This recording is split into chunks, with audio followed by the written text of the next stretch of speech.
He was a bit agitated. Didn't catch the specifics.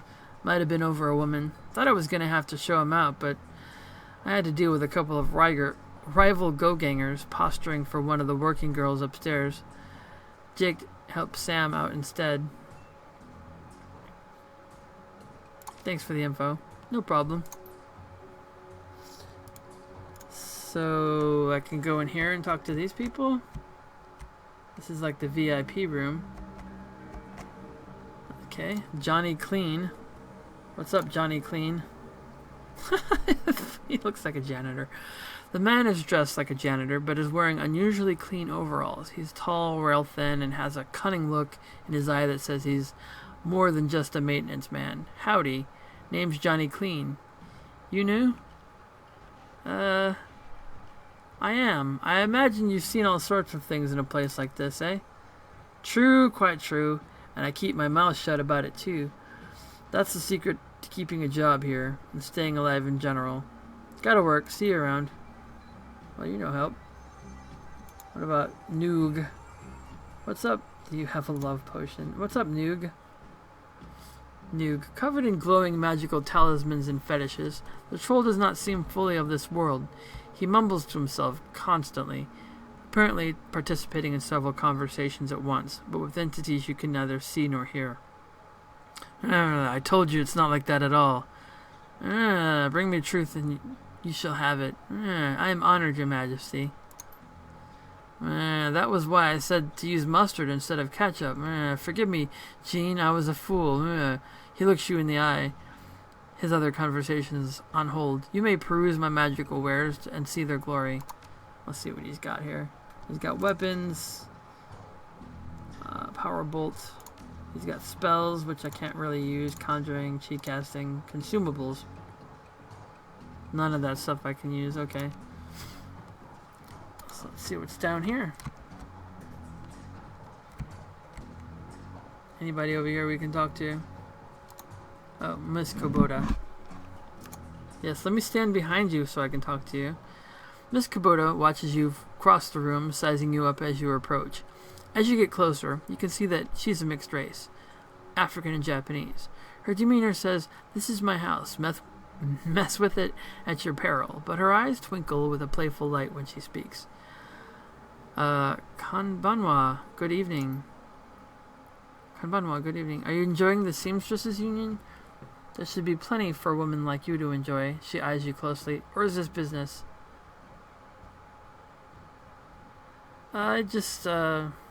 Business. I suspected as much when you walked in. Oh my. What business have you with me? I'm looking for information. She eyes you suspiciously. Of course you are. Knowledge is power, eh?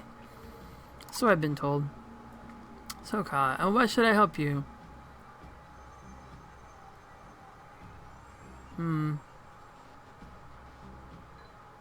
Jake sent me? I'm glad to hear that Jake Armitage is alive. Again. He lives an interesting life. Very well. If Jake sent you to me, I will help you. What do you want to know? Did you see Sam on the night of his death? He was here, quite inebriated, as he often was. Coyote was working bar that night, and she informed me that Sam was getting rowdy and belligerent with other customers. When I requested he leave, he refused. My bouncer, Mr. Clue, was off dealing with another issue, so I requested that Jake escort Sam out the back door to the alley. That was the last I saw of either of them. How well did you know Sam? Well, I knew him. We all did. Sam was a regular here whenever he could beg or borrow enough yen to become altered in some way. Drugs, chips, alcohol. It didn't matter to Sam. As long as he was bent, he was always looking for his next fix. Why is this place called the Seamstresses Union? During the gold rush years, there was a census, and the politicians wanted as high a number as possible to gain power and revenue. To bolster their numbers, they decided to include all the working girls, of which there were many, to the rolls. However, given the times, they could not list the girls' true occupation, so they entered them all as seamstresses. When a girl accumulated enough money to open her own place of business, she named it the Seamstresses Union, so potential workers would know they would be treated fairly there, and thus a rich tradition was born. So you're a former seamstress? No, perhaps when we know each other more, I will reveal more about myself. For now, enjoy the union. One more question. Can you tell me where to find Coyote? Her face darkens. Wish that I could. I have not seen her in 2 days. She is a smart woman and quite dangerous, but I fear for her.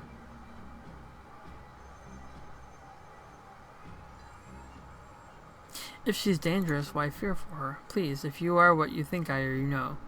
There was always someone more dangerous. Her room is upstairs if you are looking for her. I invite you to examine it. You may be able to uncover her whereabouts. I would not normally betray her privacy in this way, but she's missed 2 shifts now and cannot be reached on her comm. It is unlike her. If something has happened, I will not have inaction on my conscience. Here's the key.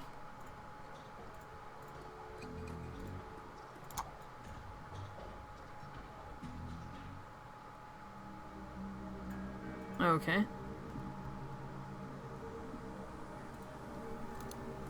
So this is upstairs. There's a couple doors up here.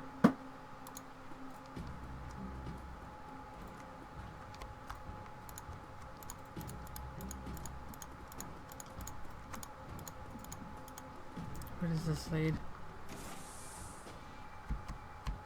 I don't think that's her. Okay, well, we'll check it out. It looks like Cody keeps her clothes in boxes on the floor.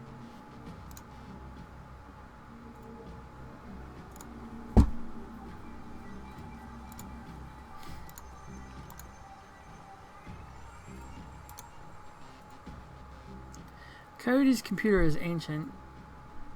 Probably fished it out of a junkyard. It doesn't even have a data jack, and the cracked display is covered with fingerprints. Tapping the keyboard causes the dust cake fans to spin up. Only to display on screen. Password?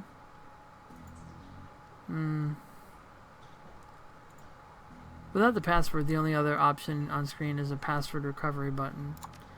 Alright, let's look around our room here. Coyote's bed has a diary with several papers sticking out of it. Open the diary to the first paper. There's a receipt stuck between the pages and a diary entry. Read the diary entry. I came back from my shift to find 4 of Paco's goons sleeping on our apartment floor. It's getting fragging ridiculous. I want to be with the real Paco, but this cutter dreck keeps messing everything up. I love him, but he's totally different with the gang. It's how I make cash, baby, he always says. I try to tell him he doesn't need the cash. I can support us both with what I make at the Seamstresses Union, but he still goes on these runs. With these bozos all over my floor, I feel like he's just seeing how far he can push me before I kick him out. I try to be patient. Why does it have to be all one way? As soon as the last cutter was at the door, I lost it. I told him if he ever pulled Drek like that again, he would be sleeping in the alley. Of course he begged and pleaded with me, bless you, telling me it wouldn't happen again. I don't want to deal with this anymore, but I don't want him to leave. He's the reason I got through all that stuff last year. Got my bartending license, got this apartment and this life. I know he cares about me and loves me more than his involvement with the cutters. I just wish I could slice out that gang from our life together, slice out the fear that comes along with it. So inspect the receipt. A receipt for a Browning Max Power pistol from Gin Park downstairs with a note saying, "How big guns on hot women turn her on." Alright, so open the diary to the second paper. The paper has a handwritten poem on it and a diary entry. The second diary entry says, "Sometimes it seemed like Paco reads my mind or my diary." Maybe he does the latter. I wouldn't be surprised. Hi, Paco.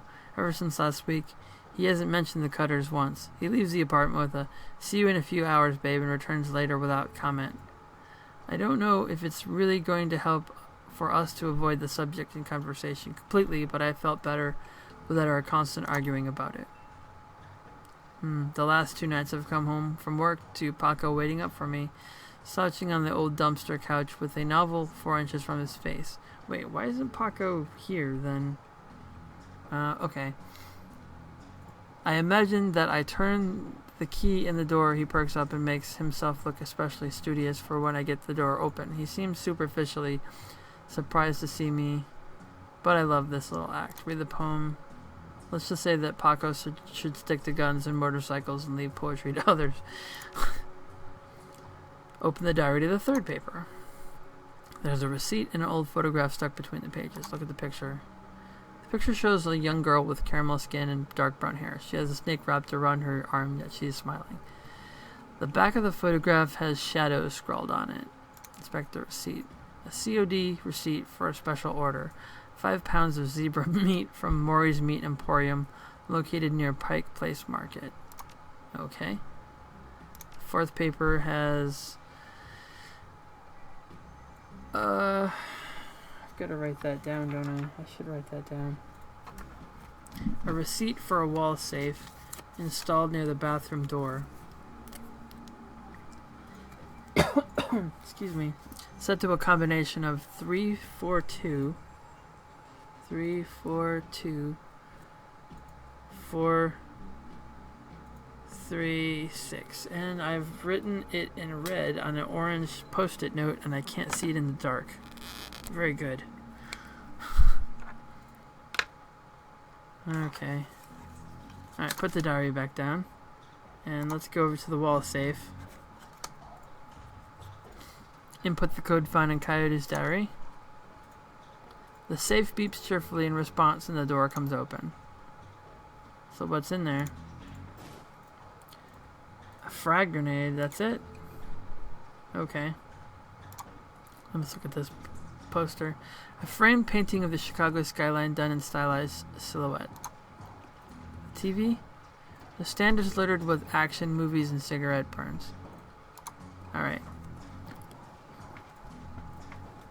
Select password recovery.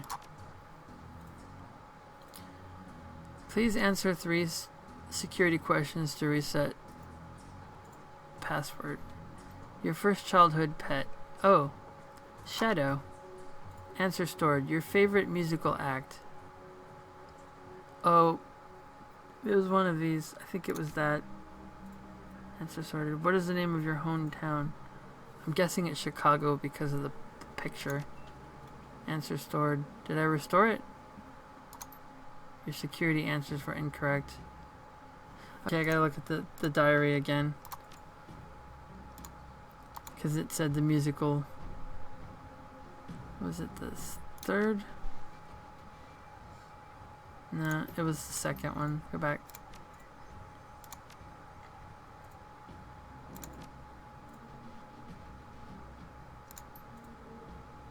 Nope. Nope. It's the first one.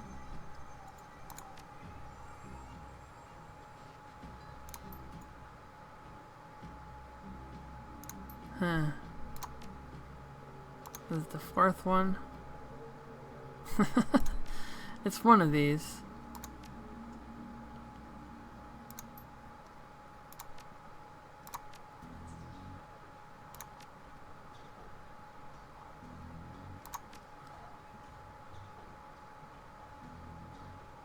Huh.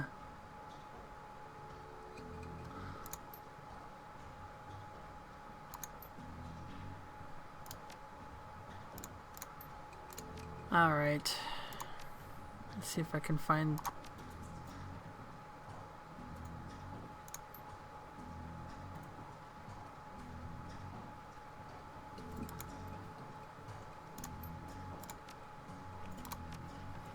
So, let's see here. What did this have on it?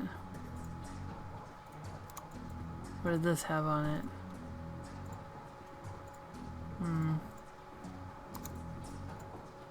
Can we go in here? Nope. Apparently not. I